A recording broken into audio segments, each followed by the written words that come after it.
gustó que esté bien escaneado. No, no está escaneado, está sacado literalmente de la Universidad de Quilmes. O sea, está Bueno, pero con está bueno para leer porque se lee bien. A eso es lo que voy. coincido. De hecho, a ver, yo conocí a Aníbal Quijano, que es en este caso el padre de este paradigma, en la UBA. Me flashó la cabeza lo que decía el tipo, me pareció muy piola, muy interesante. Y después lo volví a encontrar en Unki y dije, mirá vos. Y así como lo encontré en Unki, acá está lo que vos decías. A ver, me pasa que me pareció muy piola como escribió la mina y hace, no sé, habrá sido un mes atrás caminando por Corrientes, paré en una librería y estaba este así, tic, que es como de donde proviene el capítulo que leyeron ustedes, y dije, bueno, ya está. O sea, hay poco consumo, tengo que comprarlo para activar el consumo en la librería de Corrientes. Y terminé comprándomelo y dije, bueno, eventualmente en las vacaciones, que probablemente sean vacaciones también internas y muy adentro y muy cuidándose, dije, será un momento para leerlo con detenimiento cuando termine ya con la vorágine de lo que es el trabajo y lo que es lo de Unki. Me parece que es muy interesante. Yo coincido, me gusta cómo escribe, me parece que es muy clara. Coincido también con Nazarena, me parece que tiene muchos puntos. O sea, y vamos a intentar, obviamente, rescatar los menos, ¿no? O sea, no necesitamos todos estos puntos.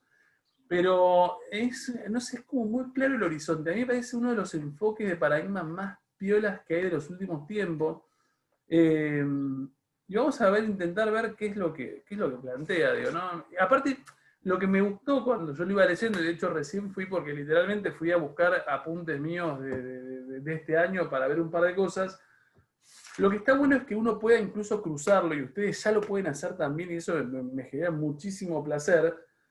Es que ustedes pueden cruzarlo cuando ella discute con marxismo, con eurocentrismo, o sea, cuando es como ustedes ya saben lo que está. A ver, si me entendieron todo el recorrido previo, ya más o menos entienden lo que está discutiendo. No sé si alguno identificó esas cosas que estoy diciendo. ¿Alguien? Sí, de evolucionismo y la parte eurocentrista de marxismo y liberalismo. Total. O sea, Después la parte de revisionismo histórico que vimos el otro día aplica tanto. en Para mí, todo. O a mí sea, el paradigma este es un paradigma revisionista. coincido, pero Está, 100% con vos. Por eso me parecía está fundamental. planteado en los 90. Sí, coincido. Es revisionista diferente a la que vivimos la vez pasada, pero es un revisionismo porque, a ver, si uno revisa la cuestión de los héroes en Argentina, es una posibilidad. Si uno revisa la cuestión de la participación de las masas en un montón de eventos que son como historia nacional, es viable. Si uno revisa la función de las mujeres o de diferentes minorías de género Sí, en la historia, y ahora, si uno encima puede llegar a revisar como la cuestión étnica, racial, de la construcción de procesos históricos, es brillante. O sea, yo no lo había pensado hasta que leí Quijano en su momento. Bien. Está bueno lo que hace, el trabajo que hace también, pero el trabajo previo de Quijano y el otro, el estadounidense, que no me acuerdo, tiene un nombre, algo Man, Waitman o algo así. Wallerstein. No, ¿Cómo? Wallerstein.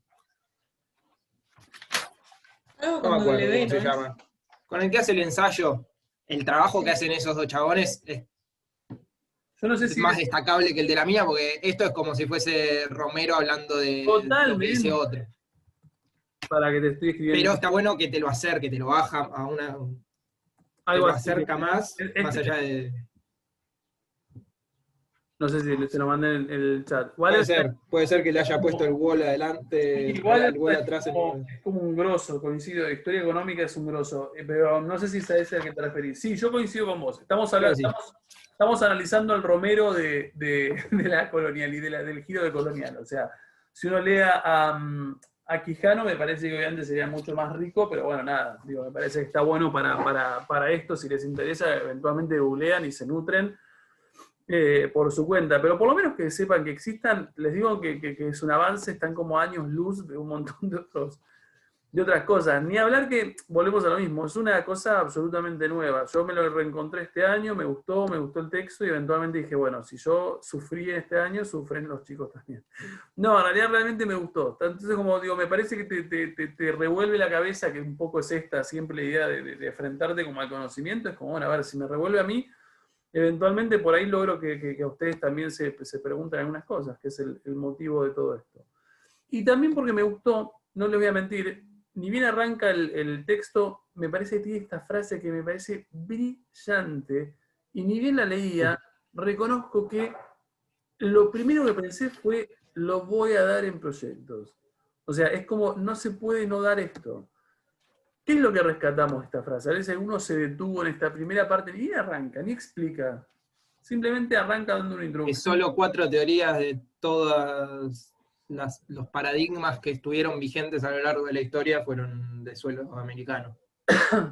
De suelo latinoamericano. Bien, de suelo latinoamericano. Coincido plenamente con vos. Fíjense Que que... pudieron cruzar el Ecuador y llegar a Bien, ahí está. Europa y Estados Cruzar la Unidos. frontera que divide el norte y su geopolítica, ¿verdad? A ver, lo que dice es que en realidad, si uno se pone a pensarlo como en serio, estamos muy acostumbrados a ver, estamos acostumbrados a que los autores, no sé si alguna vez se lo pusieron a pensar, digo, pero en realidad el grosso de los autores que uno mira son autores europeos, todos. A ver, desde Marx hasta Comte, hasta todo lo que vimos de Escuela Francesa Annals, Marc Bloch, Febvre son europeos, pospositivismo es europeo, todo lo que uno ve es europeo. Estamos como cansadísimos, o no, de repente por alguno por ahí recién se da cuenta, pero en realidad los grosos teóricos de sociología, economía, historia, son europeos. Y nosotros compramos como esas teorías como si fuesen... como si fuesen 100% ciertas. Y cuando me encontré con la posibilidad de ver una de las que en realidad serían opuestas, o sea, bueno, a ver, es como 4 teorías latinoamericanas han influido en el pensamiento de la comunidad europea, a ver, de la comunidad científica toda, me pareció interesante recuperarlo, o sea, sobre todo porque esta es la que más viable se puede recuperar desde el punto de vista de la materia. Acá el que no leyó o el que no tiene idea dice, dice la teología de la liberación, la ubico más o menos, pedagogía del oprimido, muy conocida de Freire, la teoría de la marginalidad que fractura la teoría de la dependencia, no tengo ni idea cuál es esa, y después dice la perspectiva de la colonialidad del poder, que esa sí es la de Quijano y es la que forma parte de lo que es el giro colonial. Bien, alguno que se meta así como diciendo, a ver, yo entendí esto, ¿qué es el giro de colonial? ¿Quién es Quijano? Alguien a ver si buscó, digo, bueno, repito, seguramente nunca en la vida escucharon de Quijano, pero seguramente sí escucharon de Bourdieu o de Marx o de alguno de esos autores que son como más clásicos mundiales. ¿De dónde proviene el muchacho? ¿Alguien vio? Y si tiene sentido que provenga de ahí, no me parece que es un dato menor. Perú. Perú, estamos, Quijano es peruano, Y estamos. nunca se fue de Perú, salvo para dar clases en Nueva York. Coincido. El tipo es peruano. Con su amigo Wallerstein. Wallerstein. Bien, coincido. Que incluso complementan sus trabajos, pero ahí vamos después con eso. ¿Por qué les parece que tiene sentido que el tipo sea peruano? Podría ser, a ver, ¿por qué no tiene sentido que sea, aunque podría tener sentido, digo, pero no me suena un tipo que cree algo como giro de colonial si fueses, por ejemplo, uruguayo?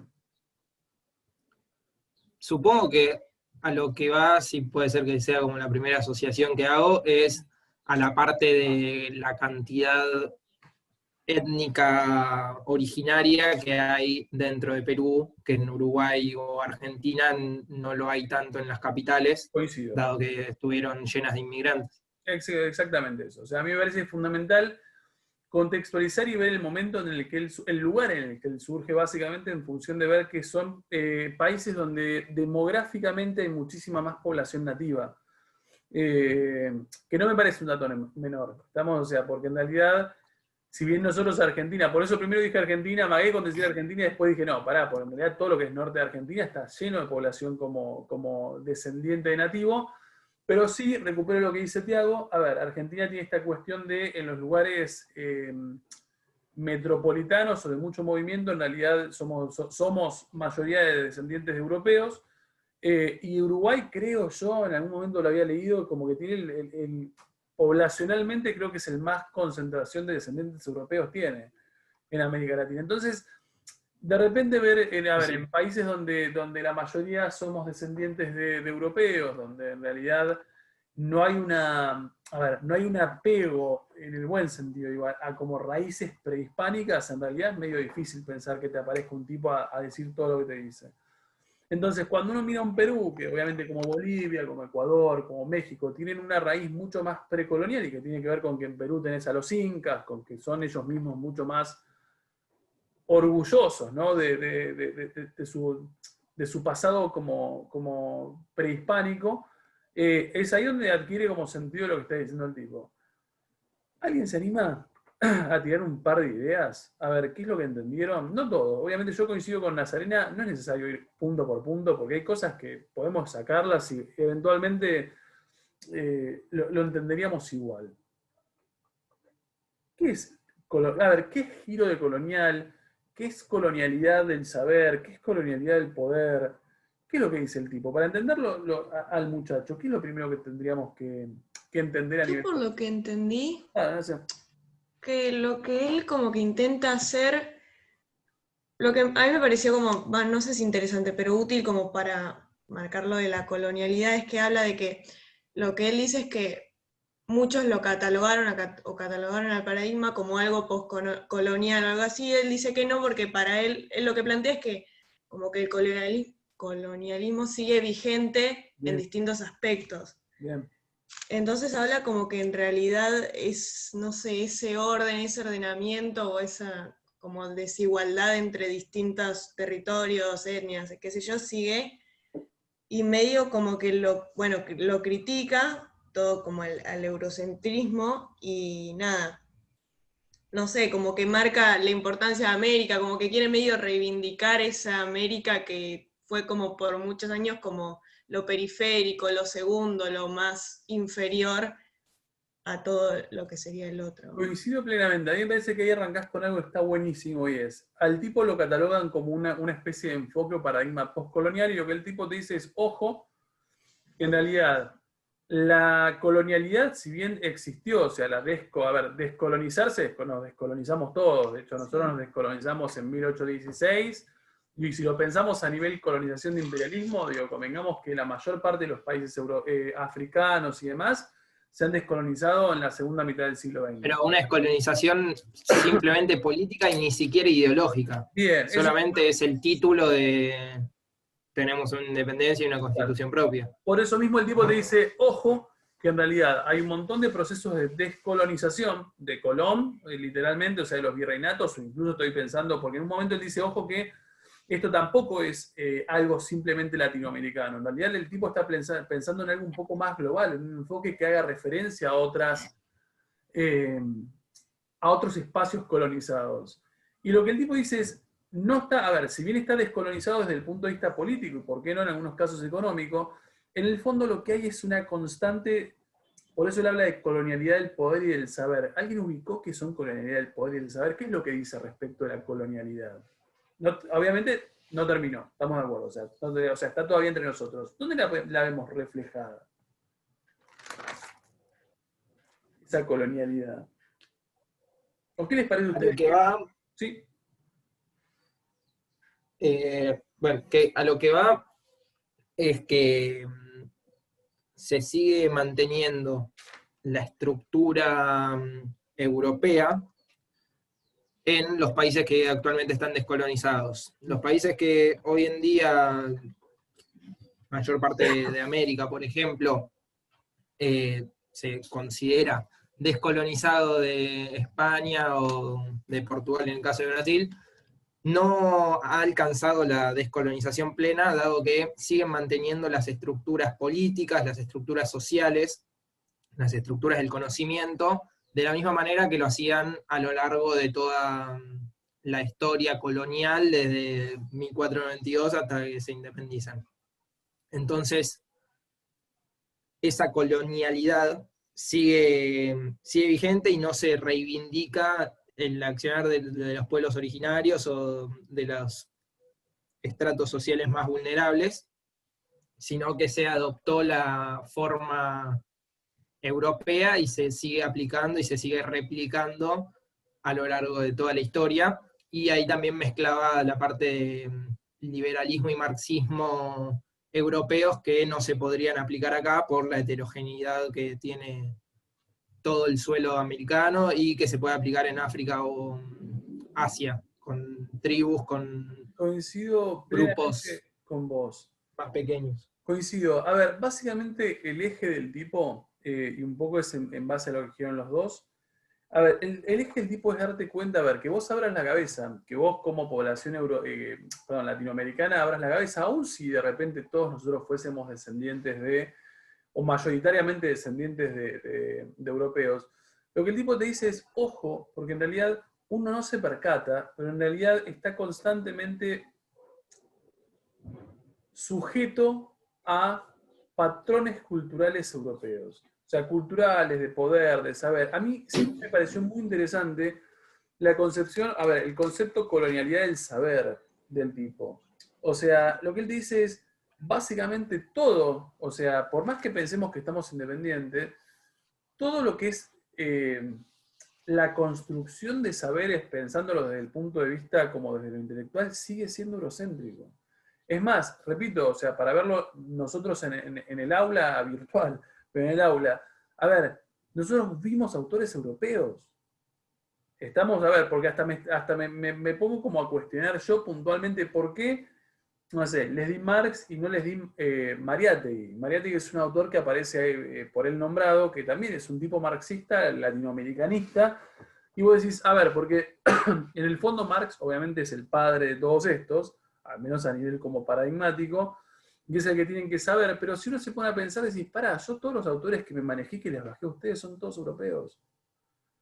Creo que no pasa por lo que haga uno, ni siquiera el Ministerio de Educación a nivel nacional. O sea, no pasa por eso, sino que el paradigma que estuvo vigente lo hizo un europeo y lo mantuvo un europeo, y todos los países adoptaron, o la mayoría de los países, adoptaron ese paradigma como vigente y no decidieron darle relevancia en Inglaterra a Mariátegui, sino que decidieron en toda América darle importancia a Marx o a los diferentes paradigmas que fuimos viendo. Más allá de la idea principal en el ejemplo de Marx, que sí es el padre de la teoría y fue un adelantado al tiempo que se da.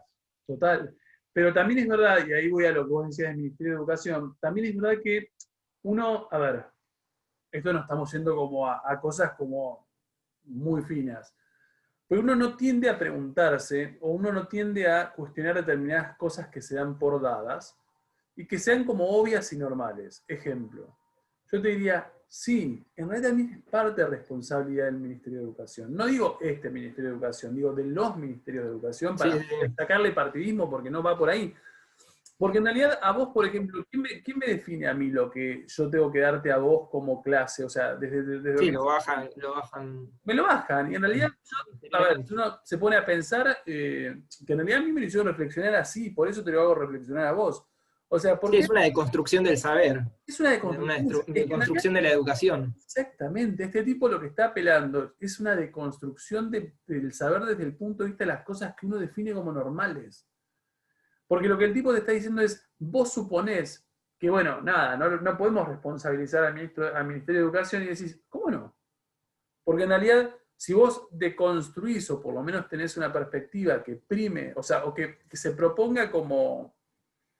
A ver, que se proponga generar una revalorización de los sectores nativos en lo que es el proceso histórico de todos los países latinoamericanos, en realidad es algo que vos tenés que impulsar desde arriba. Impulsarlo desde arriba es a mí bajarme la necesidad de que, no sé, yo siendo un docente de historia, bueno, en un sexto año no tendría mucho sentido, pero de repente, no sé, ¿por qué? Pavada, estoy diciendo, ¿no? Porque ya es algo religioso, digo, pero ¿por qué uno se pone a pensar en determinadas cuestiones que son como eventos religiosos? No sé, pienso Navidad o pienso Pascua. ¿Por qué tenemos Pascuas pero de repente no tenemos una celebración que haga algún tipo de referencia a todo lo que es Pachamama, por ejemplo? Y vos decís, es verdad. A ver, eventualmente si le das pie a todas las celebraciones religiosas de todos los grupos, nada, viviríamos de feriados, ¿no? Pero lo que digo es, en realidad uno normaliza que pasa. No, pero si te pones a pensar, todos cumplen con cierta como característica en comunes y es que no son nativas, no son festividades. Claro, es que vos mirás y Acá. decís, no son nativas, y en realidad ninguna de las festividades, por ejemplo, por más que la vez pasada estuvimos como hablando esto de Güemes, que no sé quién decía, ¿quién conoce a Güemes? ¿Quién es Güemes? Que tenía que ver con esta cuestión del revisionismo, o sea, revisar y ver líderes que son populares pero menos famosos. Cuando vos te pones a pensar concretamente, y coincido con lo que dice Nayarena, vos ves que en realidad no hay ningún tipo no hay ningún tipo de festividad, lo pienso para ustedes, feriados, no hay ningún tipo de feriados que estén conmemorando algo nativo. A ver, lo que... Preferimos festejar Halloween que una tradición que sea guaraní No, o Realmente, algún pueblo originario de acá. de hecho, y después está el Día de la Raza, que ahora no es así, y este chabón lo que dice es criticar justamente el término raza y lo habla como un instrumento de dominación, y bueno, es lo que festejamos. de hecho, Lo único que podríamos de destacar. hecho, fíjate que el tipo este, que es algo que nosotros, si bien lo cambiamos a nivel argentina, digo, pero para que lo veamos arraigado. Bueno, ahí hubo un revisionismo histórico, creo, supongo que fue en el gobierno Cristina, de alguno de los Kirchner o Fernández Kirchner, uno de los dos, hubo un proceso de revisionismo histórico ahí de pasarlo a llamar diversidad cultural antes que Día de la Raza. Sí, Las razas son pero fíjate un vos, perro y listo. hasta la idea de diversidad cultural, que es un poco más sano, que decir, che, hay diversidad cultural, que se ponen en contacto, venías, a ver, lo más cercano a celebrar algo que tuviese que ver con algo nativo era porque Colón llegó, ¿me entendés? Y detrás del Colón llegó, El día que Colón llegó se festeja, no se festeja el... o sea, es el día que Colón llegó y entre paréntesis, de manera implícita como sujeto tácito, podemos poner Colón llegó y entre paréntesis se celebraba gracias que viniste a traernos la civilización y que nos sacaste de encima a estas poblaciones nativas bárbaras. Porque Nos si eso, sacaste el salvajismo. es que es eso. Entonces, cuando uno mira un poco más allá, lo que te das cuenta es que en realidad estamos en serio plagados de cosas que invisibilizan a un sector que, a ver, esto es América Latina, que tiene que ser mayoritario en composición, porque es América Latina. ¿Estamos? O sea, porque en realidad... En algún lado lo dice, algo de la mayoría de población, indios, negros y mestizos, y es que que si no te pones a se... pensar el europeo, uno conmemora el europeo, cuando en realidad el europeo es el extraño a esto. O sea, en realidad el intruso es el europeo a esto, y el negro africano es el extraño a esto. Entonces, lo que el tipo, a ver, lo que el tipo apela de una manera es como a ver, giro de colonial. ¿Por qué se llama giro de colonial? ¿Por qué les parece que se llama giro de colonial? El paradigma.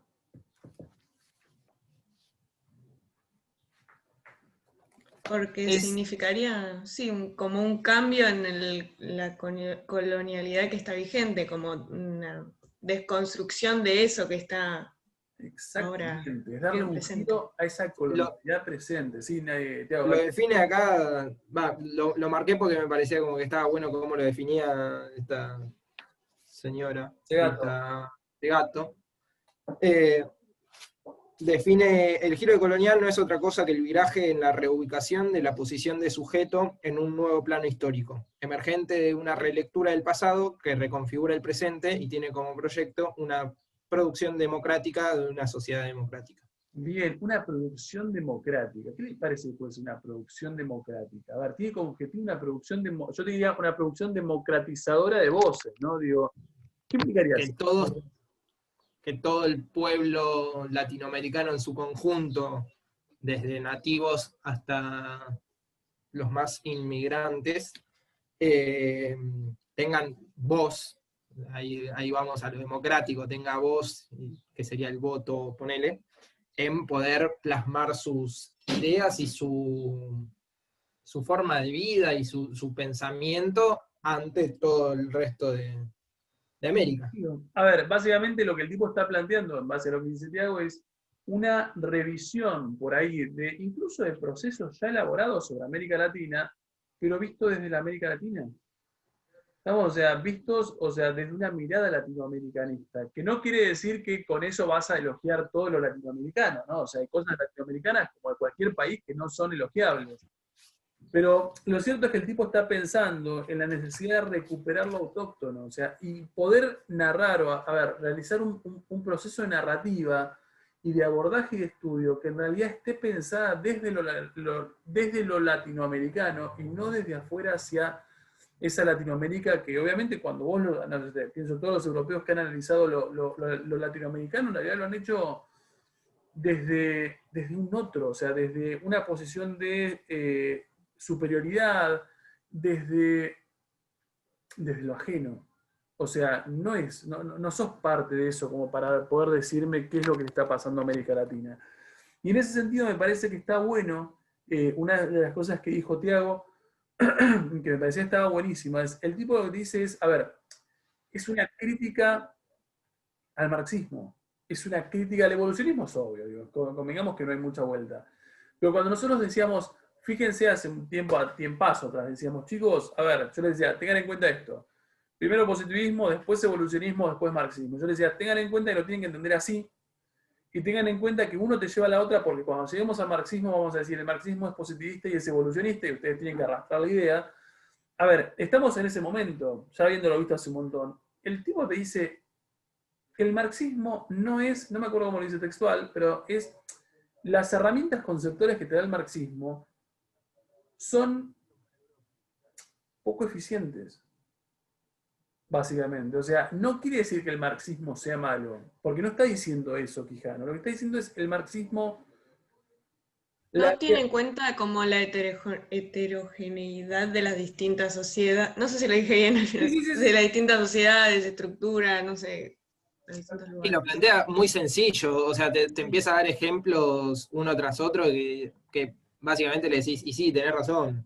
O sea, está más que claro. Total. Que O es sea, volvemos al mismo. No es que el muy tipo dice que utópico, creo que lo plantea así, como utopía. Es utopía. muy utópico lo que plantea y no se O sea, contrasta con una realidad que no es así. y yo creo que en algún momento, hace mucho tiempo atrás, cuando hablábamos de marxismo, yo lo que les decía es, bueno, el marxismo es eurocentrista, ¿no? O sea, es cuestión de pasar por 4 estadios hasta el modo de producción socialista. Y yo creo que les había dicho que en algún momento yo tuve profesores que forzaban, yo he leído textos que hablaban, por ejemplo, de modo de producción feudal para hacer referencia a la parte colonial.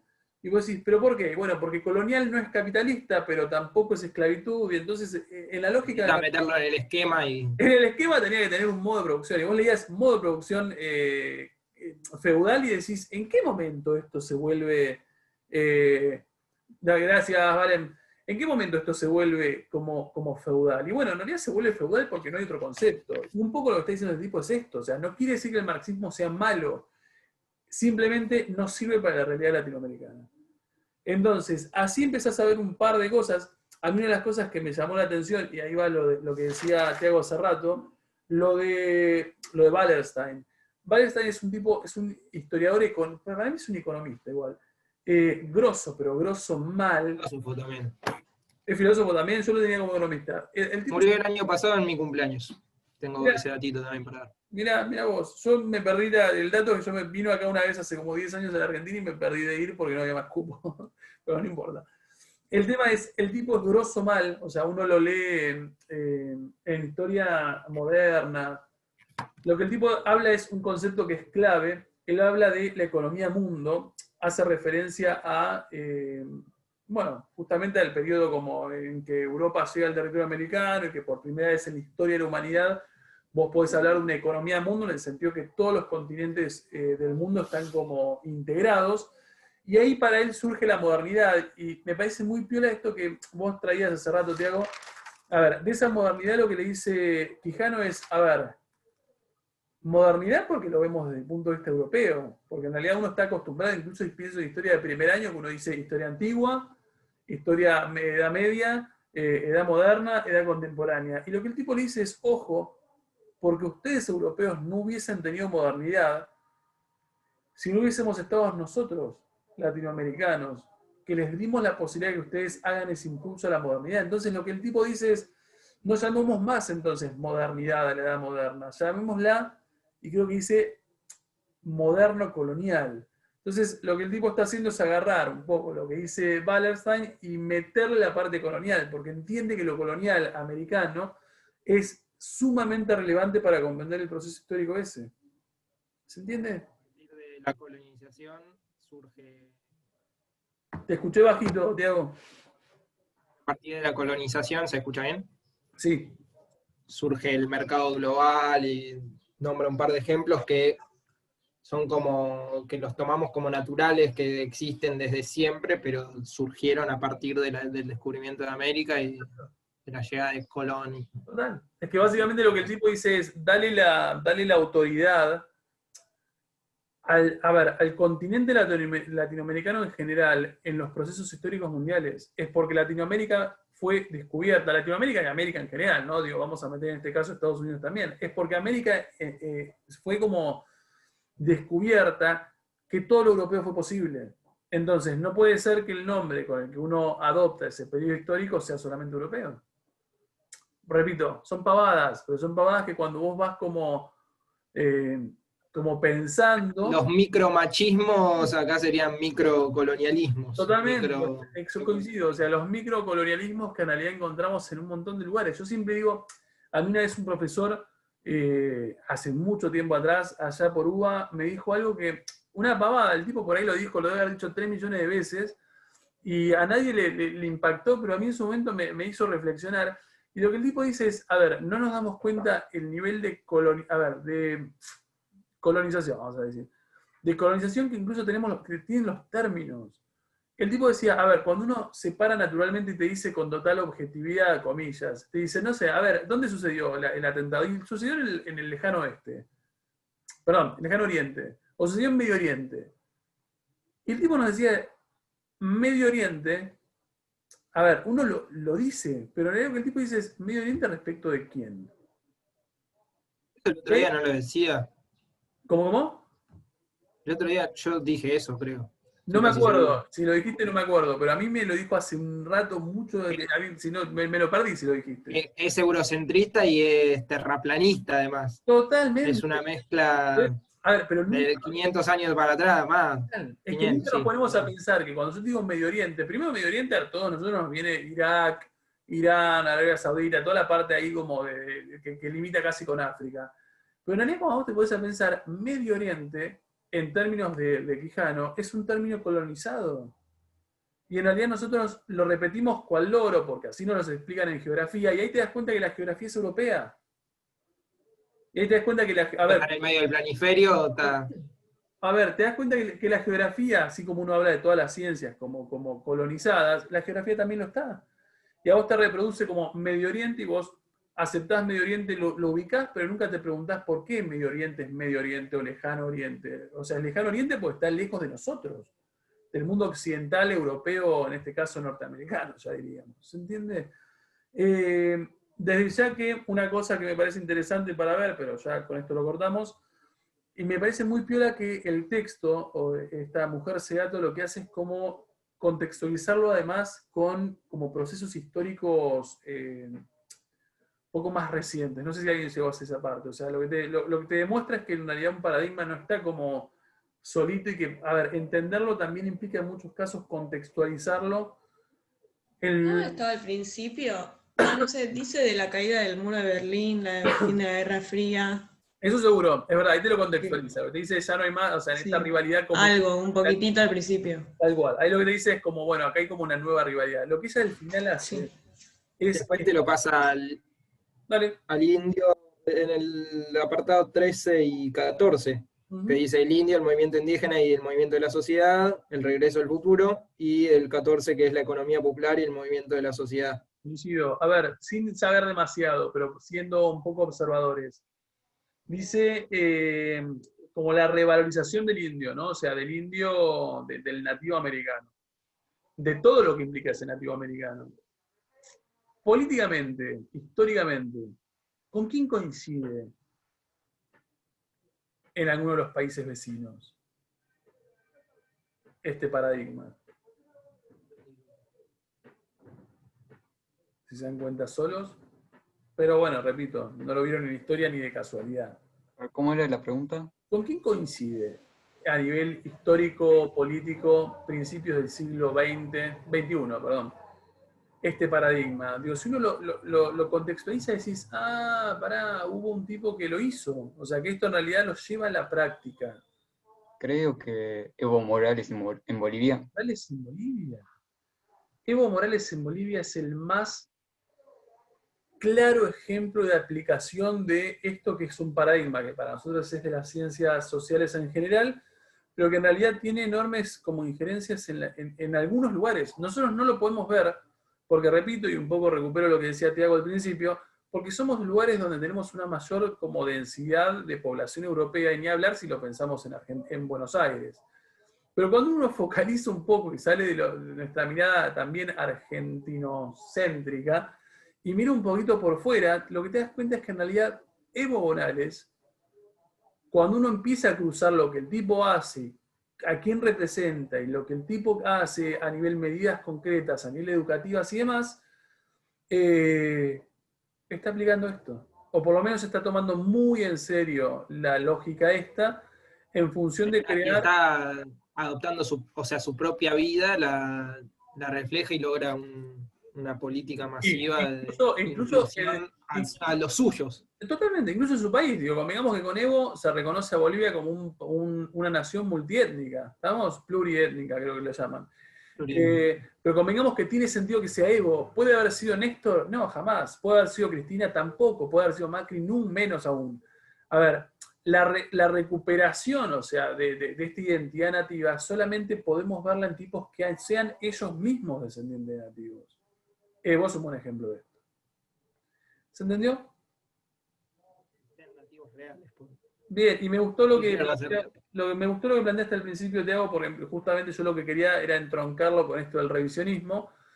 Me parecía que era un buen paradigma para terminar con este recorrido de paradigmas, en función de dar revisionismo, que ustedes se den cuenta que es posible, que el revisionismo implica revisar, pero implica revisar no solamente cuestiones de género, que son las que de repente hoy nosotros tenemos mucho más por el contexto de los últimos años, que es como mucho más obvio, o sea, esta cuestión de la mujer en procesos históricos, sino que en realidad cuando vos invitás a revisar, te das cuenta que podés revisar un montón de participación de un montón de minorías jurídicas, ¿no? Va ligada a la monografía de Fabri. Totalmente. Va por ese lado. Podemos revisar, vos decís, por como la parte de... ¿Por qué de Fabri? La parte de enfermedades y de... La parte de inclusión de lo que vos habías planteado como disparador. Sí, coincido. Somos todos. Somos todos, y te preguntás 3 millones de veces, ¿somos todos o nos falta tal cual? Exacto, o sea, ¿somos todos o nos falta...? Obviamente es una cuestión como quizás más de base, estar reconocido cualquier género antes que estar reconocido los celíacos, creo que es como una cuestión más de base. Total. Pero los celíacos, las celíacas y les celíaques son de cualquier género, entonces, total. Por lo tanto. Total. Pero lo vas agregando, le vas agregando, pero ojo, yo lejos también criticar esta cuestión como de la integración de género. Yo lo que digo es, pensemos en la integración de género, pero pensemos que en realidad la Argentina y Latinoamérica en general, tiene un montón de otros, en términos de esto sería otras otredades, o sea, otros a los que también eventualmente tenés que intentar integrar. Repito, lo que pasa es que de repente nosotros en un Buenos Aires vemos como muchísimo menos población nativa de lo que vería un tipo de Salto, un tipo de Jujuy, un tipo de alguna de las personas. La entrevista esa del Moro. ¿Sí? ¿De qué país sos? Tal cual, que se ofende, y que eventualmente está bien que se ofenda, digo, porque, o sea, me importa. Sí, pues, es del Moro. Es obvio. Sí, es del Moro. Bien, muchachos, nada más. Nos vemos el jueves que viene y vamos a cerrar un par de ideas. Tengo una pregunta. De acá en adelante, ¿cómo viene la materia? De acá en adelante no nos queda tanto, de acá en adelante. La clase que viene vamos a cerrar un par de ideas. Quiero que ustedes vean cómo se tienen que posicionar bien claramente en función de una defensa de monografía. Que vean un par de, entre comillas, integrar un par de conceptos y de cosas que venimos viendo en todo el año, pero para que ustedes vean bien qué es lo que yo quiero que ustedes hagan. Eventualmente la semana que viene empezaremos a charlar sobre lo que es defensa, empezarán a sacar sus dudas, porque ahí nomás está la preentrega. Así que después lo vamos a rotar bastante hacia monografía y defensa de monografía. No, ¿sabes? Ya el camino está Allanado, siendo hacia monografía recto. El camino ya es muy poco teórico para ustedes. Lucho. Pero no quita que tienen que saber todo lo demás. Sí. El tema de las defensas, ¿cómo se delimita? O sea, acá, ¿qué es por sorteo, la fecha? Después lo vemos bien con total seriedad. ¿Estamos? O sea, pero ya yo lo que quería era sacarme este último texto pesadito y largo encima. Ahora ya estamos casi eliminados de todo lo teórico y lo que les quedan son 2 semanas y un poco más de algo teórico, de cuestiones. A ver, de guías en torno a lo que sería la defensa, qué se espera, qué es lo que no espero. Les puedo buscar el cosito que les armaba hasta el año pasado a los chicos, que era de parámetros de qué te marco como bien, muy bien y demás para eventualmente una nota. Charlamos un poco con Vero la cuestión de la nota y me parece que sí, no les puedo poner una nota numérica, pero sí puedo ser un poco más exhaustivo en la devolución que les doy para que ustedes se sientan un poco más felices de que no es un trabajito común y corriente, y después vamos dando un pantallazo de todo eso. Pero sí es verdad que en las próximas encuentros, sobre todo cuando el tema empiece a salir, lo que les recomiendo es que se saquen todas las dudas que tengan. ¿Estamos? Para lo que es defensa del trabajo. Nos vemos el jueves, muchachos. Adiós, un placer verlos.